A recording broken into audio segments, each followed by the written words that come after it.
Estamos de volta, agora com direito ambiental, a última revisão de saideira dessa maratona aí que a gente está fazendo desde sexta-feira, quinta revisão. Algumas notícias em primeira mão, tá, pessoal? Eu estou falando isso em todos os vídeos, mas é sempre bom lembrar, porque tem gente que assiste só as revisões que interessam, tá? Infelizmente não vai rolar a revisão no YouTube. O YouTube mudou as regras do site nessa semana para definir que só canais com 1000 inscritos podem fazer transmissão ao vivo.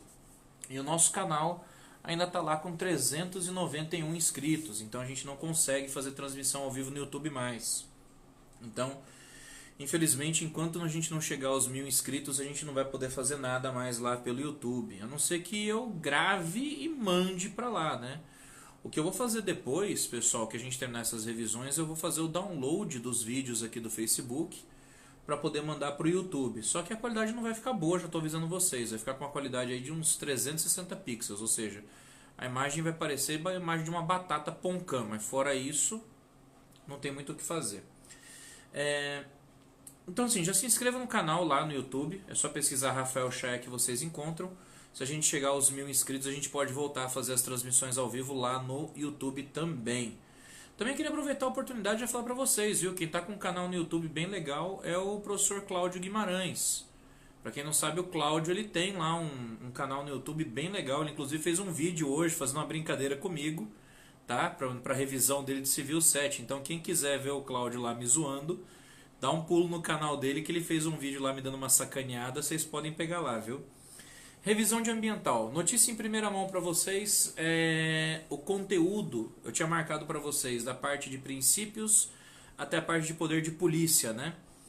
Poder de polícia não cai mais, eu estou retirando o poder de polícia e tutela administrativa do conteúdo da prova, tá? O conteúdo da prova, então, não vão mais ser as 7 primeiras aulas, vão ser as 6 primeiras aulas. Vão ser os 6 primeiros conteúdos que vocês têm disponível na página.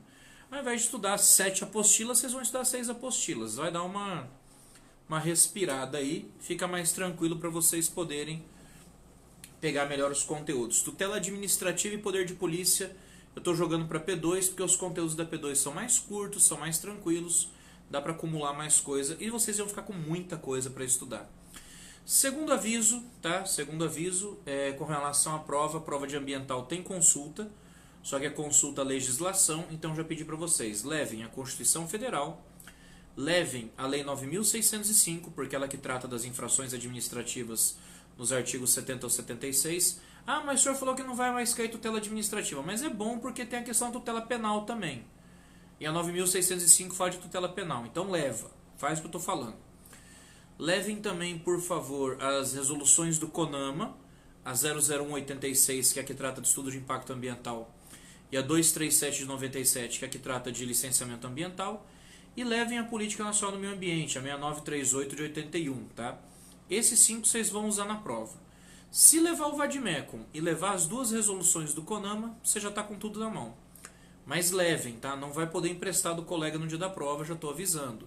É cada um com seu material. Então, ó, agora são 10h45 do domingo, dá tempo de você providenciar as coisas e organizar aí, se vira nos 30. Amanhã, segunda-feira, fez a tua prova, que eu sei que não é a minha, sai da prova, vai na biblioteca e arruma um Vadmecum, tá? Vocês têm tempo de arrumar as coisas ainda. Dado o recado, vamos começar aqui, pessoal. Mais uma vez, eu não vou falar tudo, porque não tem como eu falar 2 meses de aula em 1 hora e pouco, tá? Mas eu posso falar algumas coisas básicas, eu posso falar os pontos principais. Nos princípios, por exemplo, tá, gente? Tem alguns aqui que são os mais importantes, realmente, são os primeiros ali da lista, os 6 ou 7 primeiros da lista, que eu queria destacar para vocês. Então é importante que vocês, por favor, olhem bem esses princípios. Estou me referindo, por exemplo, ao princípio do meio ambiente ecologicamente equilibrado, tá, gente? Esse princípio ele é a base para o princípio da dignidade da pessoa humana. Ele é o objetivo último do direito ambiental. A preservação ambiental visa um meio ambiente ecologicamente equilibrado, não só para preservar a natureza, mas para preservar a própria existência da vida humana.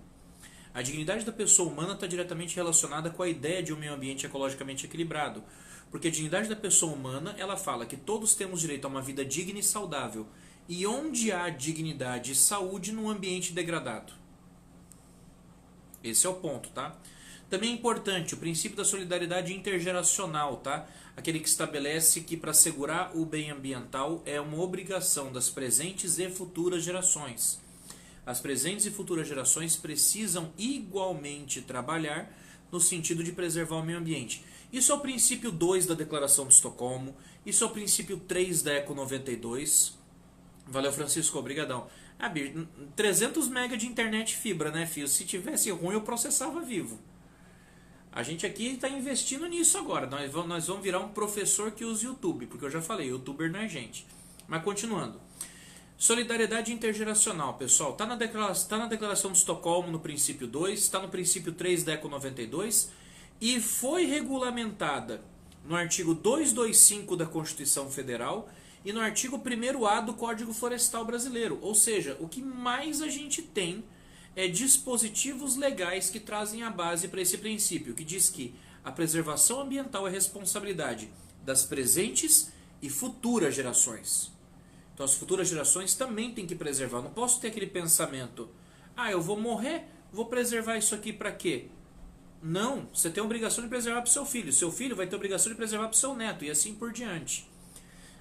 O artigo 1º-A do Código Florestal, para quem não lembra, está aqui, ele diz o seguinte, tendo como objetivo o desenvolvimento sustentável, essa lei atenderá aos seguintes princípios: afirmação do compromisso soberano do Brasil com a preservação das suas florestas e das demais formas de vegetação nativa, bem como da biodiversidade, do solo e dos recursos hídricos e da integridade do sistema climático para o bem-estar das gerações presentes e futuras. Então está aqui. Está no princípio 2 da Declaração de Estocolmo, está no princípio 3 da Eco 92, está no caput do artigo 225 da Constituição e está no artigo 1º-A do Código Florestal. Código Florestal para essa prova não precisa, tá, gente? Mas para a próxima prova vai precisar por causa da matéria de APP.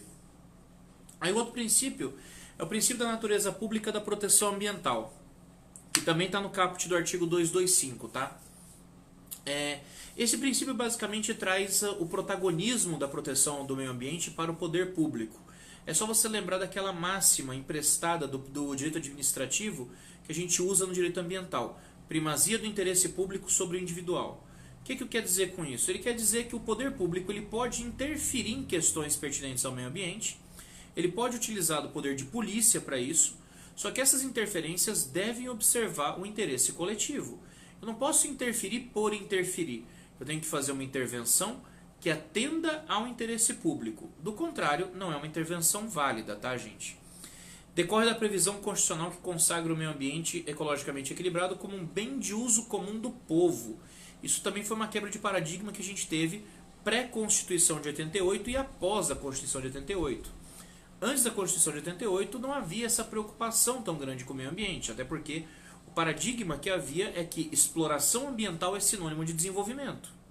Foi só depois da Constituição de 88 que a gente quebrou com aquele paradigma da posse tradicional, a gente deixou de considerar o meio ambiente como sendo um bem público e que poderia ser livremente explorado, para entendê-lo como um bem difuso e coletivo, ou seja, que pertence a todos. E características de um bem difuso ou coletivo: titularidade indeterminada e indivisibilidade. Eu não tenho como cotizar esse meio ambiente, eu não tenho como dizer que existe uma cota à parte para cada brasileiro. Não. É de todo mundo igual. Então ninguém pode dispor em detrimento do outro. O interesse coletivo sempre vai falar mais alto nesses casos. Outro princípio, o princípio do desenvolvimento sustentável. Esse não está no 225, tá, gente? Esse está no artigo 170, inciso 6 da Constituição Federal. Basicamente, ele fala em encontrar um ponto de equilíbrio entre o desenvolvimento econômico e a preservação ambiental. Isso é o princípio do desenvolvimento sustentável, tá? Então, o desenvolvimento sustentável, eu tenho que pensar, olha só, ele fala assim, eu preciso encontrar um equilíbrio entre o desenvolvimento econômico, para que a sociedade consiga crescer, evoluir, ter conforto, riqueza, etc. Mas, ao mesmo tempo, eu preciso preservar o meio ambiente. E a preservação do meio ambiente aqui ela não é pesada somente pelo caráter ambiental. A arvorezinha, o mico-leão-dourado, a ararinha azul. Não é.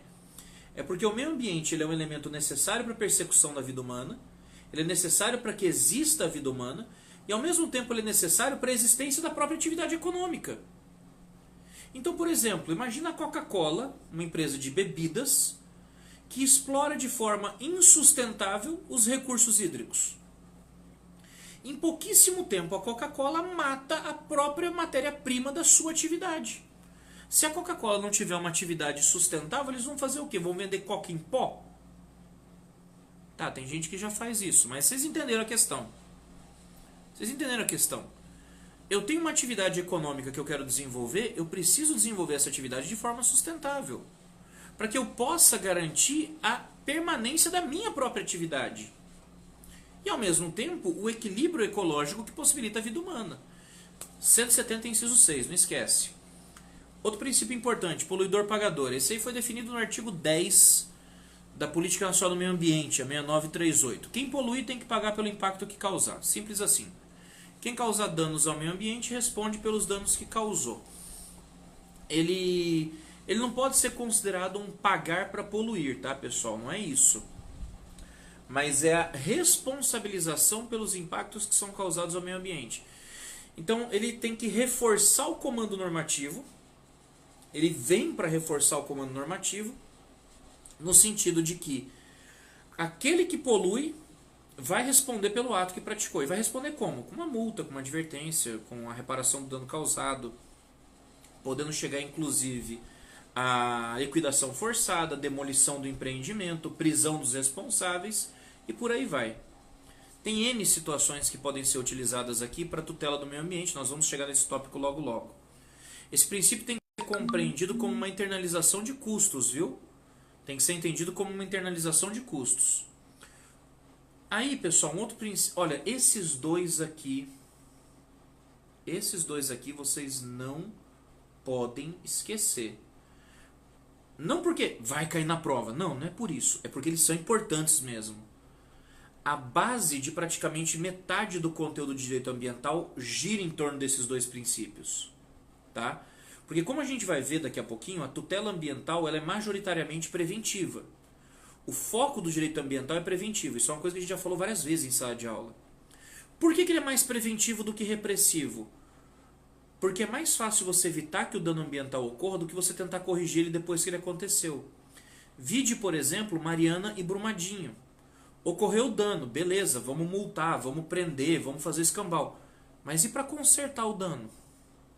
São danos que vão levar 30, 40 anos para serem recuperados. Se der para recuperar. Então, exatamente pela consciência de que os danos ambientais são de difícil ou algumas vezes até de impossível reparação, a tutela é preventiva. E esses dois princípios são a base disso. Princípio da prevenção e da precaução. Tá? Eles nasceram do princípio 15 da ECO 92, que até então ainda não fazia uma distinção entre eles. Essa distinção veio mais tarde, veio mais para frente. Basicamente, o que diz os princípios da prevenção e da precaução?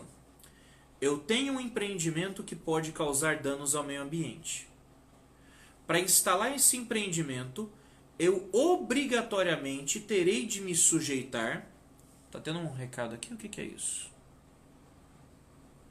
Solicitação para participar da minha transmissão? Não. Se eu autorizar a participação da transmissão, você não vai assistir, você vai literalmente transmitir comigo. Então, assim, tem que tomar cuidado, tá, pessoal? Quem não está conseguindo assistir pelo Facebook, fica tranquilo. Daqui 1h e meia no máximo, eu vou estar jogando no Facebook. Só que, como eu falei, eu vou ter que fazer o download do vídeo no Facebook e aí enviar o vídeo para o YouTube. E a qualidade, eu perco muita qualidade lá, tá, gente? Quando eu fazia transmissão no YouTube, eu conseguia fazer a transmissão em Full HD. Agora, como eu tenho que fazer esse download e envio, eu acabo mandando a 360 pixels e fica péssima a qualidade. Mas dá para assistir, dá para ouvir. Não tem problema, tá? Voltando. Princípio da prevenção e precaução. Eu tenho um empreendimento que pode causar danos ao meio ambiente. Regra básica para todo empreendimento que pode causar danos ao meio ambiente. Eu preciso necessariamente submetê-lo a um estudo de impacto ambiental. Eu preciso verificar quais são os possíveis danos e aí buscar uma forma de aprovar esse empreendimento. Aqui entram esses princípios. Eu tenho a certeza científica dos danos. Eu tenho como prever os danos. Se eu tenho como prever os danos, eu tenho como determinar as ações mitigadoras desses danos. Eu tenho como tomar as providências para que esses danos deixem de existir. Nesse caso, eu tenho o princípio da prevenção. O princípio da prevenção estabelece que, eu tendo certeza científica com relação aos danos, eu posso tomar as providências para aprovar o empreendimento de forma condicionada. Léo Ramos perguntando, poder de polícia e crimes ambientais é conteúdo de prova? Não, poder de polícia a gente retirou, tá? Ele não cai. E crimes ambientais eu nem dei para vocês ainda, então fica tranquilo, tá? Crimes ambientais é uma das nossas próximas matérias. Eu fiz só a introdução para vocês, se não me falha a memória. Mas crimes ambientais a gente ainda vai entrar neles, os crimes contra a fauna, flora, etc. Então, poder de polícia e crimes ambientais não são conteúdo, pode ficar tranquilo. Princípio da prevenção, pessoal. Então, eu tenho um empreendimento que pode causar danos ao meio ambiente. Faço a avaliação. Descubro os possíveis danos. Pelo princípio da prevenção, eu aprovo o empreendimento de forma condicionada.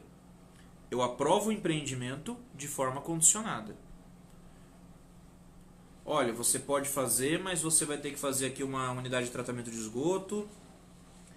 Eu aprovo aqui o seu hotel, mas você não pode fazer 100 leitos, você vai ter que fazer 60. Olha, você pode fazer a sua fábrica, mas você não pode fazer aqui no perímetro urbano. Você vai ter que fazer um pouco mais longe. Isso é da prevenção. No princípio da prevenção, eu avalio o empreendimento, eu verifico os possíveis impactos, defino as políticas de prevenção e aprovo o empreendimento de forma condicionada.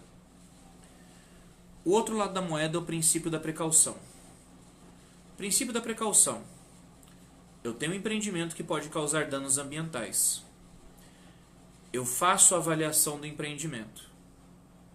Mas por alguma razão eu não consigo ter certeza dos possíveis danos. Eu não tenho como precisar os danos. Eu quero fazer a transposição de um rio, mas eu não sei ao certo se com a transposição eu vou comprometer o volume de água desse rio hoje ou não. Ah, mas é quando chove ele enche, mas eu não posso contar com a chuva. Então eu não tenho a certeza científica dos danos.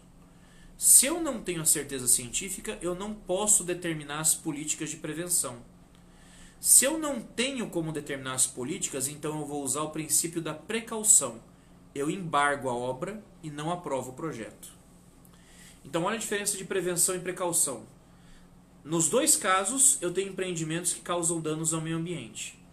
Na prevenção, eu consigo determinar quais são esses danos. Se eu consigo determinar os danos, eu consigo determinar as políticas preventivas, então eu aprovo o empreendimento com condições.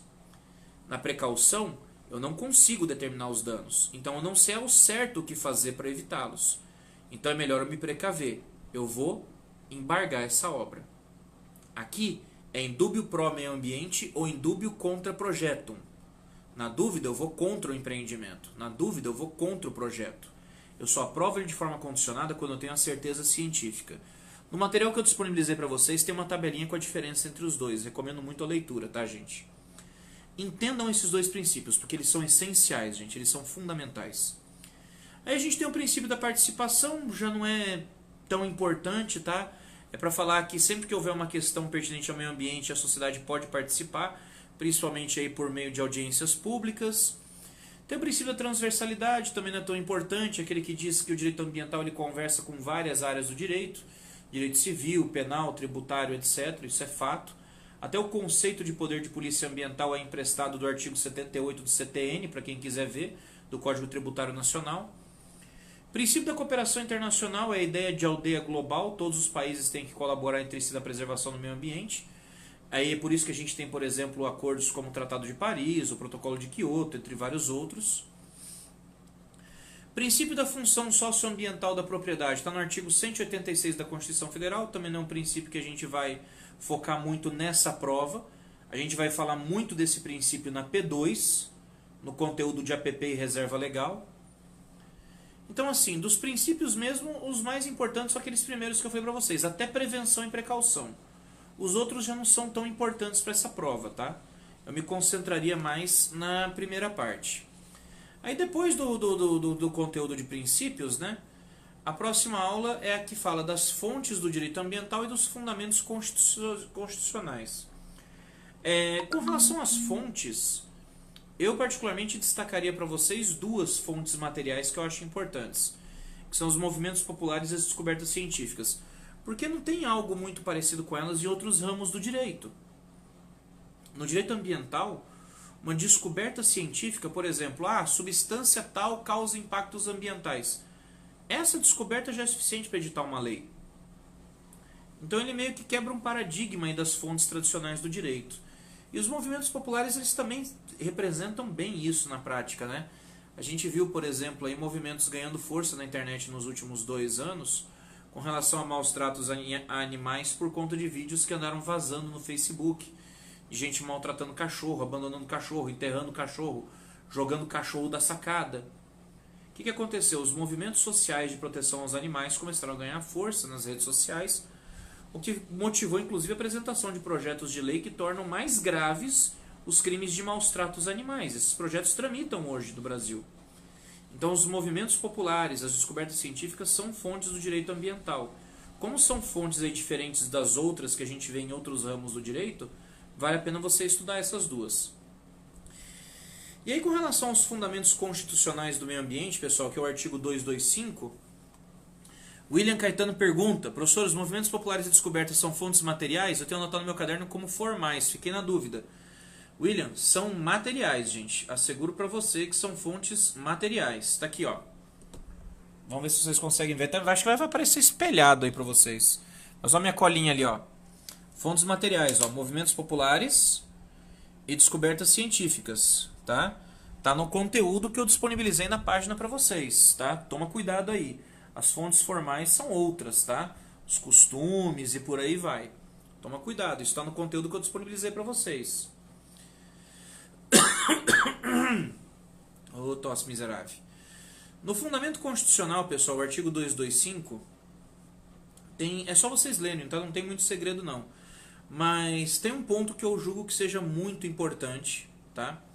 Porque não está no material de vocês, mas eu falei em sala de aula, acho que foi na penúltima aula eu falei com vocês, que é o parágrafo 7º do artigo 225. No material eu não coloquei esse parágrafo 7º, mas a gente tem esse parágrafo 7º de fato, porque ele foi incluído pela Emenda Constitucional 96 de 2017. E ele cria uma exceção ao dever do poder público de proteger o meio ambiente que está previsto no parágrafo 1º, inciso 6 da Constituição Federal. O parágrafo 1º, inciso 6, para quem não sabe, é aquele que determina que é dever público proteger a fauna e a flora, etc. e tal, de qualquer forma. Proteger os animais de tratamentos desumanos e por aí vai. O que o parágrafo 7º faz, gente, é criar uma exceção para essa regra. A Emenda Constitucional 96 falou que não representa um tratamento desumano a animais quando esse tratamento estiver relacionado a um aspecto cultural ou religioso, tá? Que seja patrimônio imaterial brasileiro, ou ainda nos casos de atividades esportivas, culturais, etc., reguladas em lei. Aí entra toda aquela polêmica da decisão recente do STF no que diz respeito à liberação do sacrifício ritualístico de animais, tá? Decisão da semana passada, se eu não me engano. Tem um vídeo no meu canal no YouTube que discute essa decisão para quem quiser mais detalhes. É um vídeo curtinho, de 10 minutos. Ele explica todos os detalhes da decisão e foca bem na questão do fundamento do parágrafo 7º. Eu digo que vale a pena vocês pegarem, porque é um caso daqueles clássicos que a gente comentou em sala de aula, de conflito de norma constitucional. A gente tem a proteção ambiental no artigo 225, mas ao mesmo tempo a gente tem a proteção dos valores culturais. E aí cabe ao legislador, cabe ao julgador, no caso, cabe ao STF, tentar compatibilizar essas questões. Cabe ao legislador, no caso, tentar criar um ponto de equilíbrio entre esses valores constitucionais, já que não pode haver uma hierarquização entre eles. Então foca aí nesse parágrafo 7º do 225, tá, pessoal? É importante porque ele cria uma exceção ao parágrafo 1º, inciso 6. Outra coisa que é importante vocês observarem aqui, porque é fundamento da tutela, é o parágrafo 3º, que fala da possibilidade da responsabilidade penal da pessoa jurídica, tá, gente? Precisa, é importante, tá? Isso foi regulado no artigo 3º da 9.605, que é a Lei de Crimes Eletrônicos. Legal de crimes eletrônicos, olha, estou com o eletrônico na cabeça ainda. Que é a Lei de Crimes Ambientais. A Lei de Crimes Ambientais, no seu artigo 3º, estabeleceu a possibilidade da responsabilidade penal da pessoa jurídica, a empresa, responder eventualmente por danos que sejam causados ao meio ambiente. A gente vai falar sobre isso no final da revisão. Então, assim, com relação à fundamentação constitucional, pessoal, é o artigo 225. Tem outros fundamentos constitucionais? Tem. Óbvio. A exemplo do artigo 170, inciso 6, que trata do desenvolvimento sustentável. A exemplo do 186, que trata da função socioambiental da comunidade, da propriedade. Então, assim, os fundamentos constitucionais do meio ambiente eles estão espalhados na Constituição, para falar a verdade. Mas o fundamento central é o artigo 225. Esse é o que vocês têm que focar principalmente. Aí, pessoal, a gente falou sobre Política Nacional no Meio Ambiente, a Lei 6938. Ela é bem curiosa, porque é uma lei de 7 anos antes da Constituição Federal. Ela veio muito antes da Constituição. E ela acabou sendo recepcionada. O artigo 3º é legal porque traz uma série de conceitos. Eu digo para vocês, estudem os conceitos para vocês poderem entender melhor as questões pertinentes a eles, tá? Eu não vou ficar cobrando conceito na prova de o que é meio ambiente, o que é poluição. Vocês não estão na 3ª série para eu cobrar isso, tá? Mas é importante que vocês conheçam os conceitos para quando cair uma questão você saber exatamente o que eu estou perguntando. Afinal, por exemplo, a gente tem aqui a diferença entre risco ambiental e dano ambiental. E aí você tem que saber que nos dois casos existem sanções, só que sanções de naturezas diferentes. Tá? A intervenção no caso de risco é muito mais administrativa, tem caráter preventivo. Enquanto na questão de dano, ela pode ser civil e penal e tem caráter repressivo. Então é legal você saber a diferença por causa disso. A Política Nacional do Meio Ambiente definiu a questão dos bens ambientais, tá, pessoal? Ou seja, as florestas, os rios, os mares, tudo isso são bens difusos e coletivos, indivisíveis e de titularidade indeterminada, tá? É um bem de uso comum do povo, já falamos sobre isso. E o que acontece aqui, pessoal, é que sendo um bem de todos, para efeitos administrativos e civis, foi conferida uma titularidade a cada um dos entes federativos para a proteção ambiental. Titularidade para a proteção ambiental, não para o uso e gozo desses bens. Importante lembrar esse detalhe. Porque, na verdade, a gente não está dizendo que ele continua sendo um bem público, quando a gente fala que é dever do Estado a proteção ambiental. A gente está dizendo mais ou menos que ele tem uma tutela. Que ele tem uma... Nossa, deu um estouro aqui agora. Eu acho que estourou um transformador lá fora. Eu tô com luz ainda. Então, continuando. Não, deu um barulho feio lá fora agora. Fiquei agora preocupado. Até me perdi. Olha que inferno. Os bens ambientais, pessoal, então, eles pertencem a todos, tá? Essa questão da proteção pelo poder público é só para garantir a titularidade na proteção. É como se fosse uma tutela, como se fosse uma guarda. Não significa que o poder público seja o dono. Todos nós somos os donos. A titularidade é indeterminada e o bem é indivisível. Esse é o ponto. Dentro da Política Nacional do Meio Ambiente, o que a gente vai conversar bastante vai ser com relação a CISNAMA e CONAMA, tá? Esses dois vocês têm que saber. O CISNAMA, que foi instituído pela Lei 6938 e regulado pelo Decreto 99274. O CISNAMA não é um órgão. Já vamos começar por aí. O CISNAMA, ele é um colegiado. Ele é um colegiado constituído por órgãos e entidades da União, Estados e Distrito Federal e bem como dos municípios. Então vai ter Secretaria Municipal do Meio Ambiente, vai ter Secretaria Estadual do Meio Ambiente, vai ter Ministério da Justiça, vai ter fundações como a FUNAI, vai ter institutos como o IAGRO, como o IBAMA. Então ele é um colegiado de órgãos ambientais que ficam reunidos para garantir a proteção e melhoria da qualidade ambiental. Como?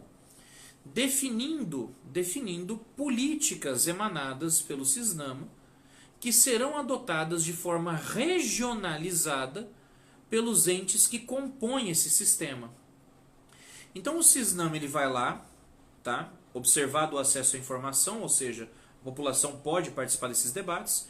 O CISNAMA ele vai lá por meio da ação coordenada desses órgãos, ele vai definir informações relativas às agressões ao meio ambiente, por exemplo.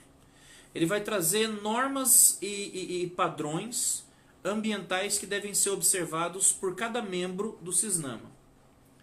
E esses membros do CISNAMA, secretarias municipais, estaduais, etc., por sua vez, vão editar também normas e padrões, só que normas e padrões supletivos e complementares. Então, por exemplo, a CISNAMA vai lá, reúne e fala o seguinte, bem a grosso modo, olha, todo empreendimento que causar dano ao meio ambiente precisa de um estudo de impacto ambiental. E vai ter que passar por um processo de licenciamento. Beleza.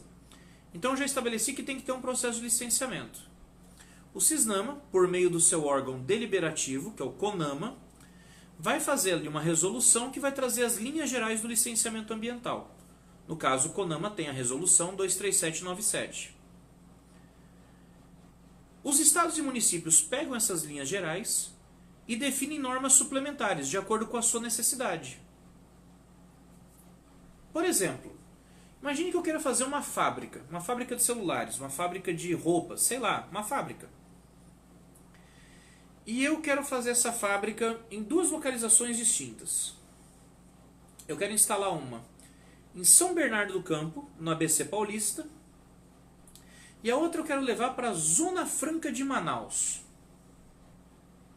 A minha pergunta para vocês é, será que o processo de licenciamento, será que os requisitos para autorizar a construção dessa fábrica serão os mesmos nessas duas localidades?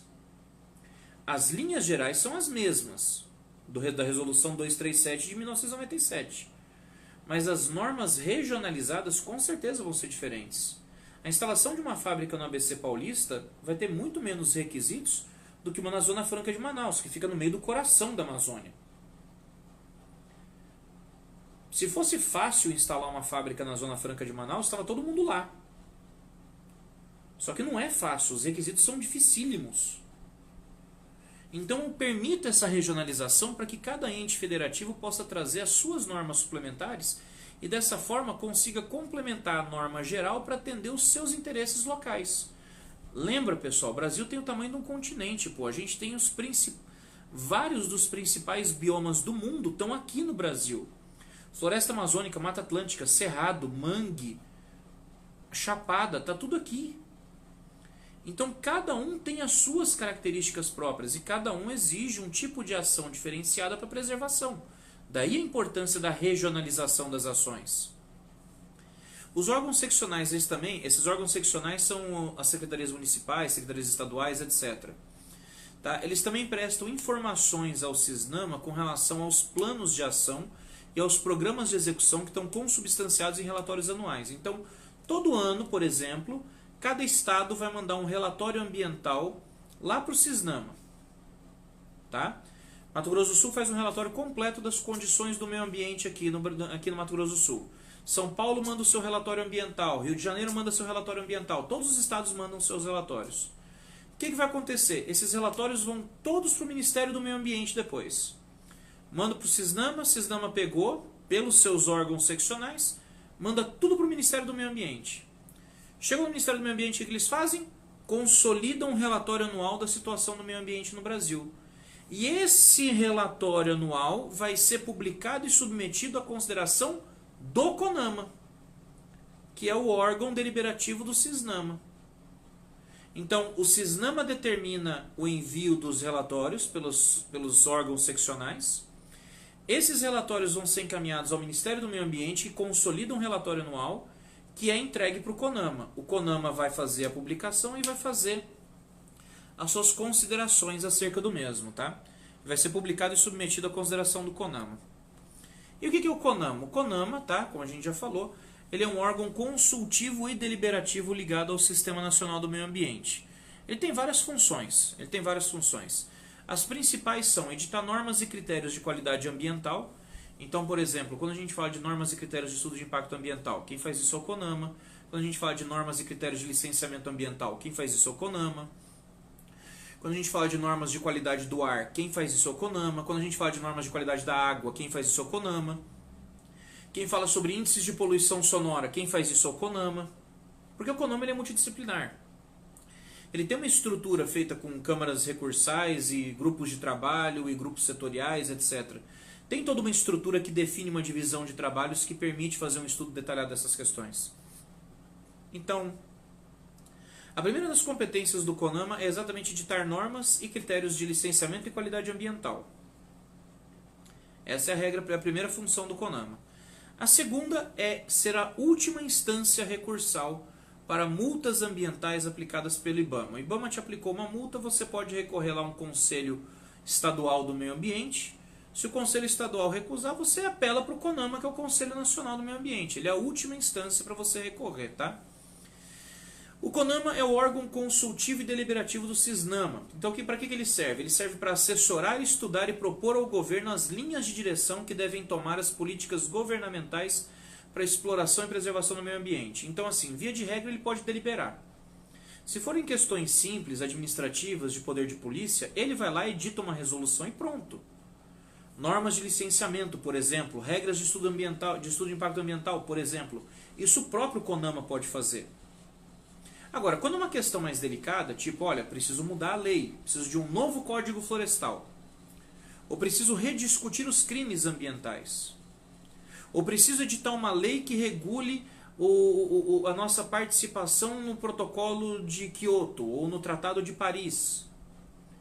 Quando eu falo de edição de lei, aí o CONAMA já não pode fazer nada. Não no sentido de editar, mas ele pode agir como um órgão consultivo, como um órgão de assessoramento. O CONAMA não pode editar lei, mas ele pode assessorar o poder público na edição da lei. Ele pode assessorar o poder público na edição da nova norma. Por isso que ele é consultivo e deliberativo. Ele é deliberativo porque ele pode estabelecer normas de caráter administrativo. Quando for uma norma de caráter judicial, aí ele pode atuar simplesmente como um assessor, como um consultor. Artigo 4º do Decreto 99274, que regula o CISNAMA e o CONAMA, define a estrutura do CONAMA, tá, pessoal? Tem plenário, Câmara Especial Recursal, Comissão de Integração dos Comitês e das Políticas Ambientais, os grupos de trabalho, os grupos assessores. Eu não vou cobrar a estrutura do CONAMA, tá? Vocês só tem que saber que está no artigo 4º do Decreto 99274. A estrutura está toda descrita lá. Isso é algo que vocês não precisam decorar, vocês têm que saber onde encontrar na norma. E aí, pessoal, superado esse tópico, com as principais funções, né, do CONAMA e do CISNAMA, a gente tem um materialzinho extra que a gente disponibilizou para vocês de estudo de impacto ambiental e relatório de impacto ao meio ambiente. Tudo que vocês precisam saber de EIA-RIMA está na resolução 001 de 86. Não deixem de pegar essa resolução. Não deixem de pegar essa resolução, pessoal, 001 de 86. O que é o estudo de impacto ambiental? Ele é um documento técnico multidisciplinar que tem por finalidade fazer uma avaliação dos possíveis impactos causados ao meio ambiente por um empreendimento possivelmente causador de danos. Então, olha só. Eu tenho ali a intenção de construir um posto de gasolina, eu tenho intenção de construir uma fábrica, eu tenho intenção de fazer um estaleiro, sei lá. Eu preciso necessariamente fazer um estudo de impacto ambiental, para que eu possa verificar quais serão os possíveis danos e, a partir desses possíveis danos, verificar as possíveis soluções que poderão ser empregadas para esse empreendimento. Os riscos e os perigos vão ser constatados e o estudo vai avaliar quais são as melhores medidas mitigadoras para minimizar esses danos. Se essas medidas vão ser técnicas ou se essas medidas vão ser localizacionais. Medidas técnicas no sentido de você pegar e adotar uma determinada tecnologia que evita que os danos ocorram, ou localizacional, de você chegar e falar, olha, nessa localização não dá, então vamos tentar fazer em outro lugar. Eu vou apresentar soluções para que o empreendimento prospere, por assim dizer. Aqui, pessoal, é importante que vocês saibam que o EIA-RIMA ele vai ser uma condição obrigatória para o licenciamento ambiental, tá? Ele é condício sine qua non para o licenciamento ambiental. Tem que ter estudo de impacto ambiental para fazer o licenciamento. Ah, professor, mas eu consegui uma autorização de uma autarquia. Por exemplo, eu sou funcionário aqui de uma operadora, a gente tem uma operadora de telefonia, e a Anatel me autorizou a instalar algumas antenas ali em Campo Grande. Tudo bem, a Anatel te autorizou a instalar as antenas, mas isso não impede, não te exime da responsabilidade de ter que procurar a Prefeitura de Campo Grande para tirar um processo de licenciamento para poder instalar essas antenas. E para fazer esse processo de licenciamento, você vai ser obrigado a fazer um estudo de impacto ambiental, de qualquer jeito. Não tem nada que substitua o EIA-RIMA no processo de licenciamento ambiental. Daí a importância de você realizar esse procedimento. Porque se o licenciamento ele cria as condições que possibilitam a instalação do empreendimento potencialmente causador de danos ambientais, quem vai me dar as possíveis soluções que autorizam a instalação é o estudo de impacto ambiental. Porque é ele quem vai fazer a avaliação, é ele quem vai verificar a possibilidade de danos e a possibilidade de soluções mitigadoras. Então assim, pessoal, o principal objetivo dele, avaliação das atividades que de alguma forma causem danos ambientais. O documento ele deve justificar o motivo pelo qual a atividade tão impactante vai ser realizada. Tem que ter um motivo por que eu quero instalar essa atividade. Por que tem que ser naquele local? Porque se não tiver um motivo determinante, eu posso escolher outro local, se for o caso. Devendo ser avaliados os possíveis impactos ambientais e sociais negativos que vão ser gerados em decorrência dessa atividade. Não só no local da atividade, mas no entorno, tá, pessoal? O estudo também tem que atingir o entorno. Ele tem que ser o mais completo possível. Característica fundamental do EIA-RIMA, tá, pessoal? Ele é de caráter particular, tá? É um documento particular. Se vocês fizerem a leitura da Resolução CONAMA 001 de 86, ela vai estabelecer que o estudo de impacto ambiental deve correr às custas do empreendedor. É o empreendedor que banca o estudo de impacto ambiental. E para isso tem duas formas de acontecer. Ou as empresas mantêm o próprio setor responsável pela realização dos estudos de impacto ambiental, ou elas contratam um escritório para fazer isso. A esmagadora maioria das empresas, que são aquelas que não causam assim, impactos tão grandes ao meio ambiente após a sua instalação, elas geralmente contratam um escritório uma vez só para a realização do estudo.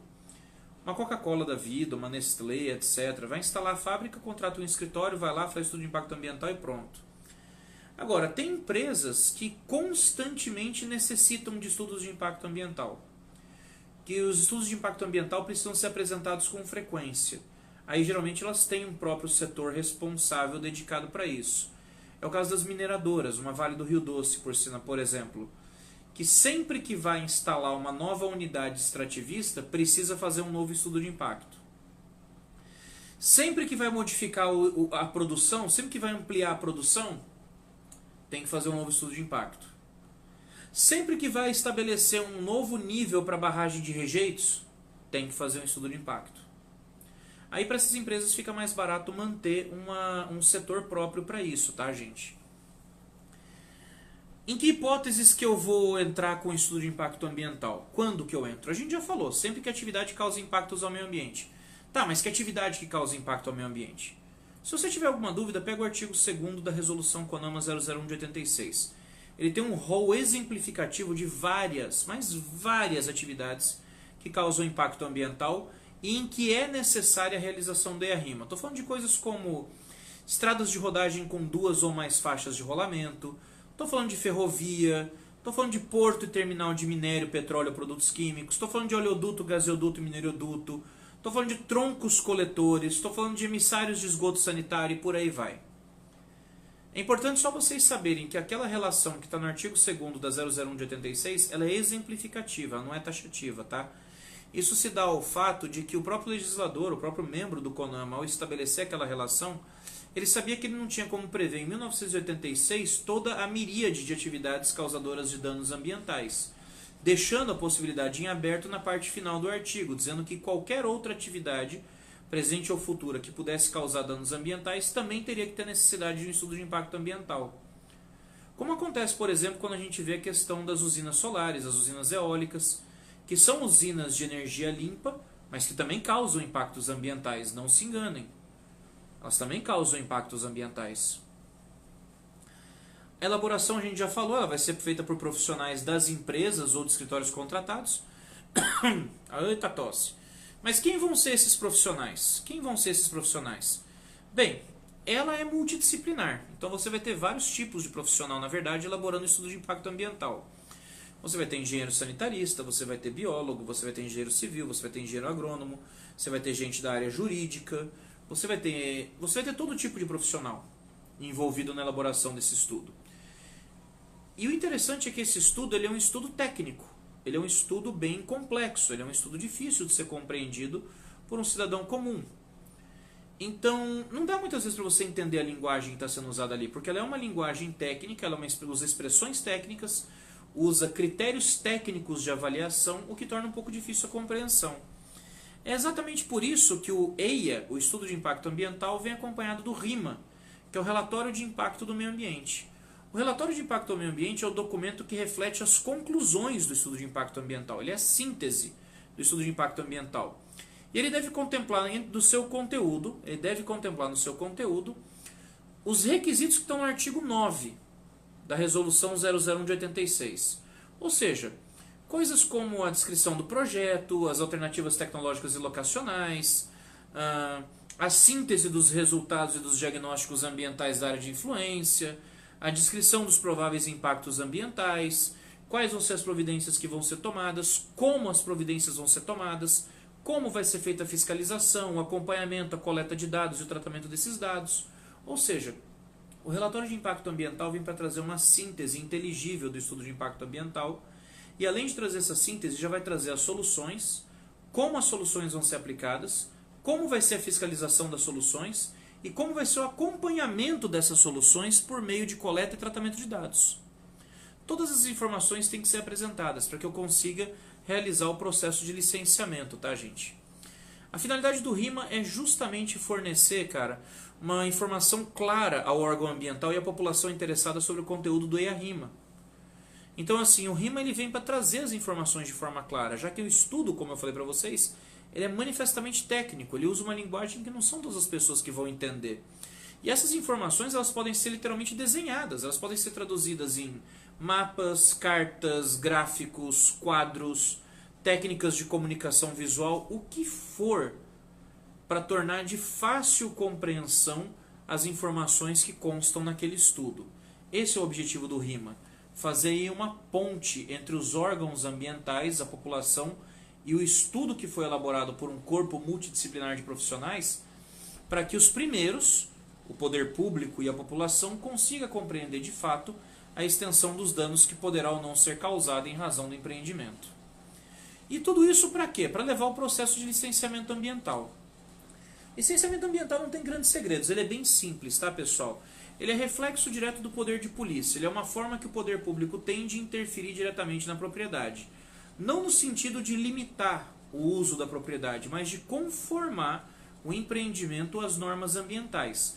Nunca se esqueçam daquele ponto que eu falei para vocês. O ponto-chave aqui é a primazia do interesse público sobre o individual.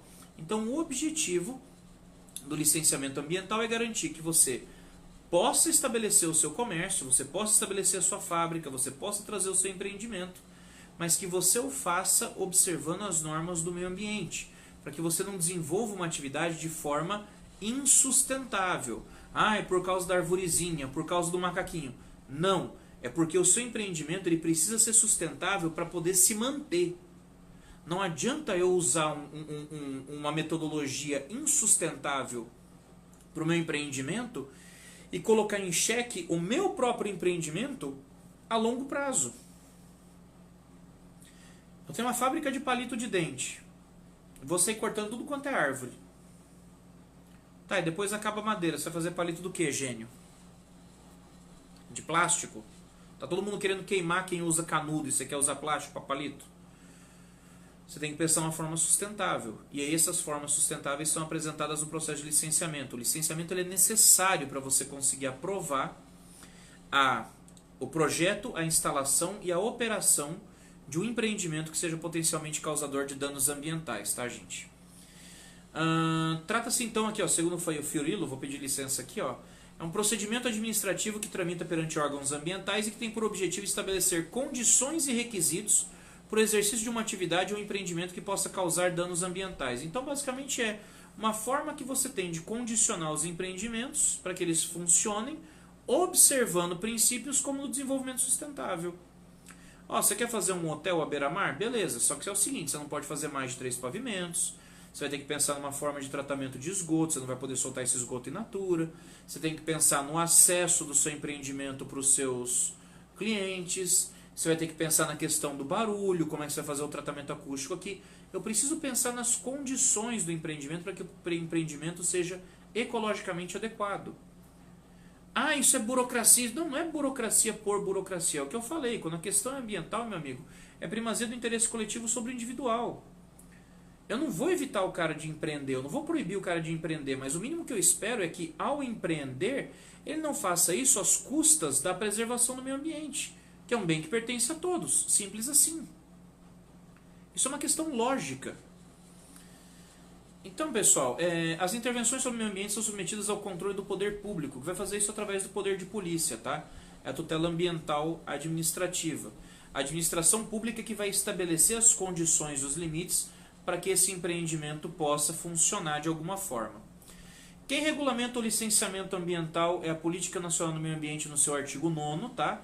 O licenciamento ambiental ele é um instrumento da Política Nacional do Meio Ambiente. E quem vai detalhar isso é a Resolução 237 de 1997 do CONAMA. Então vale a pena pegar essa resolução porque todos os detalhes estão lá. O que pode ser licenciável? O artigo 10 da Política Nacional do Meio Ambiente já diz para você o que pode ser licenciado. Vai ser licenciada a construção, instalação, ampliação, funcionamento e também modificação de empreendimentos que possam causar danos ambientais. Esse conceito mais novo, esse conceito mais completo que o do artigo 10, está no artigo 2º da Resolução 237. Então o artigo 10 te dá um conceito de licenciamento e o artigo 2º da Resolução 237 também te dá um conceito. Pego da Resolução 237 porque ele é mais novo, tá? Ele é de 97, ele é mais novo e ele é mais completo. Porque enquanto a Política Nacional do Meio Ambiente fala em construção, instalação, ampliação e funcionamento, 4 hipóteses, a Resolução CONAMA fala em 6 hipóteses. Localização, construção, instalação, ampliação, modificação e operação. Atinge muito mais hipóteses. Então não importa se é para construir empreendimento, se é para mudar a natureza do empreendimento, se é para ampliação do empreendimento, construir um hotel de 40 quartos, agora eu quero construir mais 20 quartos. Eu tenho que fazer o licenciamento. E não vai ser só para os 20 não, vai ser para o total dos 60. Porque vocês vão ver que o processo de licenciamento é indivisível. Então eu sempre vou estar observando até mesmo a mudança do empreendimento que possa causar danos ambientais. Foca, o que é licenciável? O artigo 2º da Resolução CONAMA 237 de 97. Lá tem tudo que pode ser licenciado de uma forma bem simples.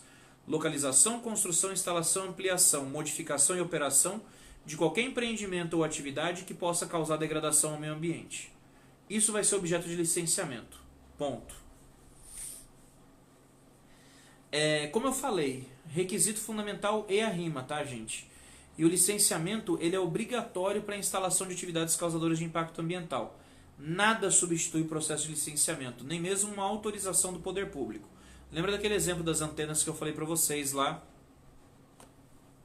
Mosquito.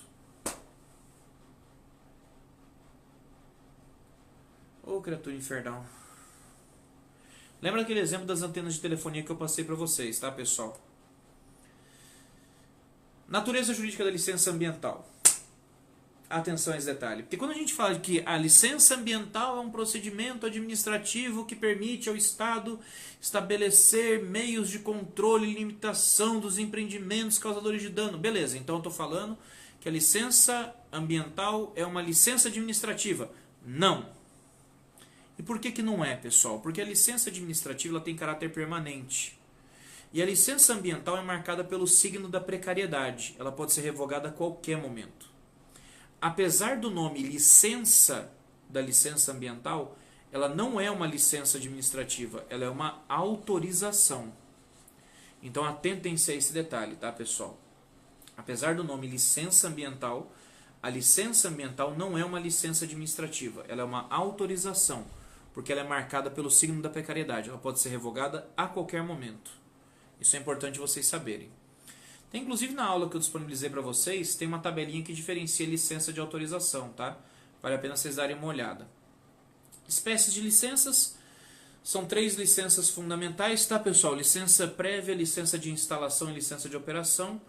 Essas 3 etapas, elas trazem uma série de condições cumulativas que devem ser observadas. A A licença prévia serve para aprovação do projeto do empreendimento. É quando eu ainda estou buscando a aprovação do projeto, junto à prefeitura, ao estado e à Secretaria do Meio Ambiente. Aprovei o projeto. Eu tenho que buscar a licença de instalação, que é para poder instalar o empreendimento, é poder construir o empreendimento. E depois de construído, eu tenho que buscar a licença de operação, que é para o empreendimento funcionar. Cada licença dessa vai trazer uma série de condições a serem cumpridas. Elas vão se acumulando na próxima etapa. Então a licença prévia traz uma série de condições. Para eu conseguir a licença de instalação, eu tenho que provar que eu cumpri as condições da licença prévia. Aí eu vou para a licença de instalação com as condições da licença prévia e tendo que cumprir condições da licença de instalação. E só depois que eu comprovar que eu cumpri as condições das duas, é que eu vou para a licença de operação, onde eu vou ter mais condições. E aí eu vou ter que cumprir as condições da prévia de instalação e de operação. Aí você pensa, nossa, mas é difícil, né? Não, não é difícil. Às vezes são coisas simples. São coisas do tipo, olha, você vai ter que colocar um filtro aqui na chaminé. Olha, você vai ter que pensar aqui uma forma de tratamento de resíduos. Olha, você pode fazer um hotel aqui, só que você não vai poder fazer 80 quartos, faz 60. Não são condições anormais. Olha, você fez um loteamento, você vai ter que fazer ligação aqui com o sistema de esgoto. Entra em contato com a Águas para fazer o sistema de esgoto. Beleza, é isso. Não é uma coisa normal. Às vezes são coisas simples, que vão exigir investimento tecnológico ou uma mudança de localização. O mais pesado, muitas vezes, vai exigir que o cara bote a mão no bolso. Só isso. O empreendedor vai ter que investir, vai ter que botar a mão no bolso. É isso que pesa. Não são condições inexequíveis, não são assim burocracias impossíveis de serem atingidas. Então essas condições elas são fáceis, tá? Além dessas três formas, tem as licenças especiais de exploração de petróleo, que é a licença prévia de perfuração e a licença prévia de produção para pesquisa. Eu não vou cobrar na prova, mas é só vocês lembrarem que são duas formas específicas de licença prévia para exploração de petróleo. Uma para definir o local de perfuração e uma para definir a viabilidade econômica da jazida. Se vale a pena explorar a jazida economicamente falando. A titularidade da licença ambiental é exclusiva de quem recebeu, tá? Ela é intransmissível por ato particular. Então, se eventualmente eu vender o meu negócio e quiser transferir a minha licença, eu não vou conseguir. O cara vai ter que tirar uma nova. A competência por licenciamento. Essa aqui é uma coisa bem legal, porque via de regra, segundo o artigo 10, quem pode licenciar é o Estado, tá? É o Estado, por meio da Secretaria Estadual. Mas isso não impede que eu faça a prorrogação da competência para a União e para os municípios. Então, na prática, quem pode licenciar? União, Estado e município. Os três órgãos federativos podem licenciar. E quem licenciar fica responsável pela fiscalização, viu? Quem pariu Matheus Quimbale, isso aí é básico. Aí a gente fala alguma coisinha do estudo de impacto de vizinhança, não tem grandes segredos, tá, pessoal? O estudo de impacto de vizinhança não substitui o EIA-RIMA e vice-versa, os dois são necessários, eles são cumulativos, tá? E aí entra a questão das medidas compensatórias, são duas espécies de medidas compensatórias, as técnicas e as financeiras, tá? As medidas compensatórias técnicas são aquelas que se caracterizam pelo investimento em tecnologia, enquanto as financeiras são aquelas que são pagas.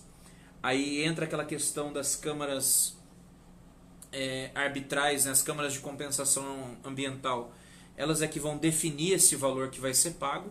Tem que haver ali um certo equilíbrio entre o que pode ser executado e o que vai pesar no bolso do cara. Não pode ser um valor nem muito baixo nem muito alto.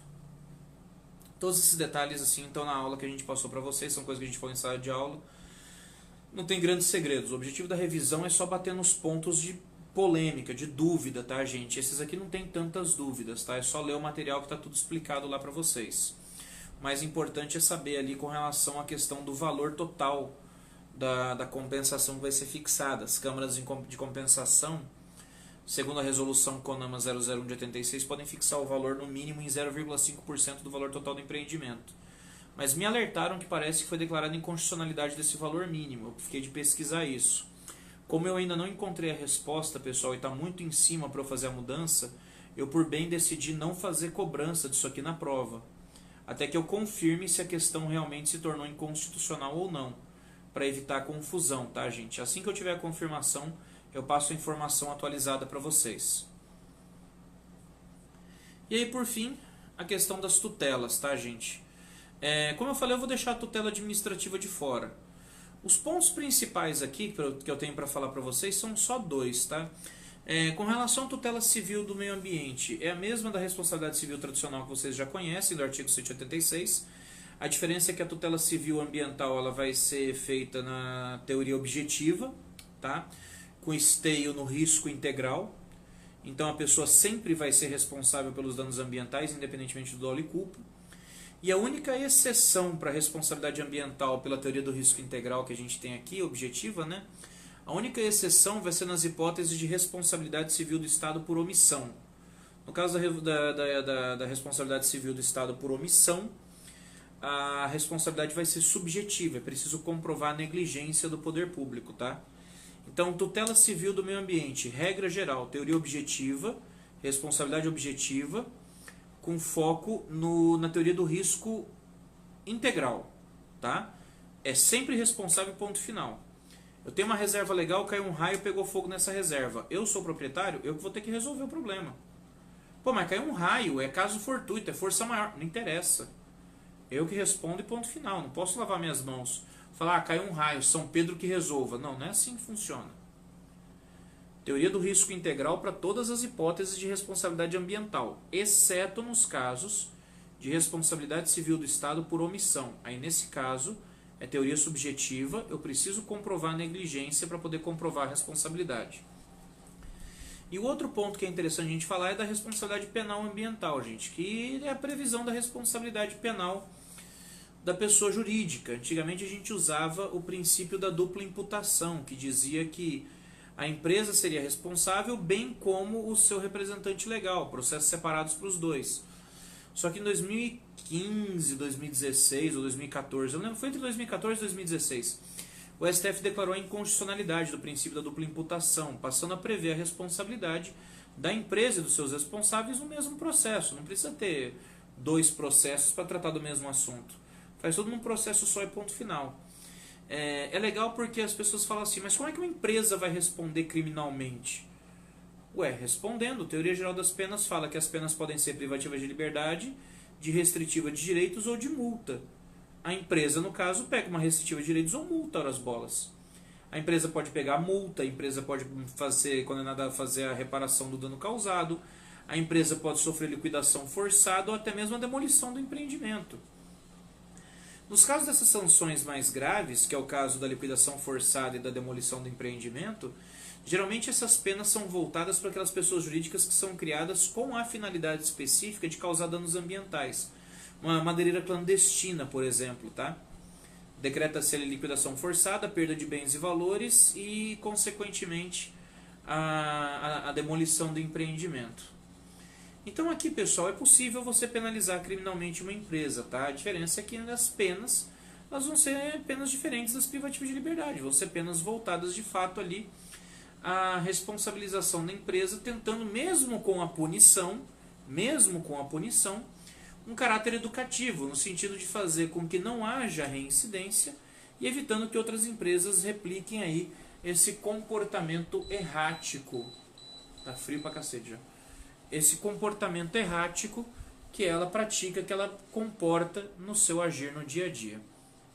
Esses são os dois principais pontos com relação à tutela ambiental. Claro que a gente pode cobrar outras coisas, mas é que esses são os pontos mais importantes, tá, pessoal? Então a gente recomenda a leitura. Como é que vocês vão estudar para essa prova? Vocês têm todos os materiais na página, peguem os materiais, estudem os materiais da página. Se tiver alguma dúvida, complemente com a leitura da bibliografia recomendada. A gente já indicou para vocês o Celso Pacheco Fiorilo, a gente indicou o Marcelo Abelha Rodrigues, a gente indicou o Edson Milaré, que são excelentes livros. E a gente tem as listas de exercício, que a gente também resolveu em sala de aula, a gente conversou, a gente fez alguns debates em sala, a gente trocou umas ideias. O importante é que vocês não fiquem com dúvidas, tá, pessoal? Então, assim, se eventualmente vocês tiverem algum problema, alguma dúvida, quiserem fazer uma pergunta, qualquer coisa, por favor, deixem aqui nos comentários, ou deixem nos comentários quando o vídeo estiver no YouTube, para que a gente responda antes da prova, tá?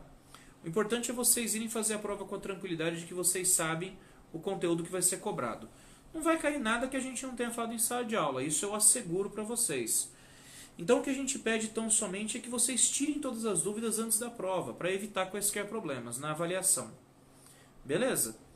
Gente, eu estou à disposição. Amanhã é segunda-feira, eu sei que não tem prova minha amanhã ainda. Então eu estou disponível amanhã o dia inteiro por mensagem. Vocês podem me mandar pelo Facebook, vocês podem mandar pelo YouTube, pode mandar pelo WhatsApp, quem tem o meu WhatsApp. Se você tiver alguma dúvida, me pergunta, eu respondo dentro da possibilidade ali na hora, rapidinho. Mas não vão fazer a prova com dúvida, tá, gente? Eu quero que vocês aprendam a matéria. Então, por favor, me procurem pra gente conversar, porque no dia da prova eu não sei nem meu nome, já tô avisando. Feito, pessoal. 1 horinha de revisão, né? Tá bom, né? Rapaz, pelo menos a gente terminou antes da meia-noite. De ontem eu terminei meia-noite e 40 quase. Bom final de semana aí pra vocês, pessoal. Bom descanso, bom restinho de domingo. Fiquem com Deus. E até a prova. E seja o que Deus quiser. Abração pra vocês.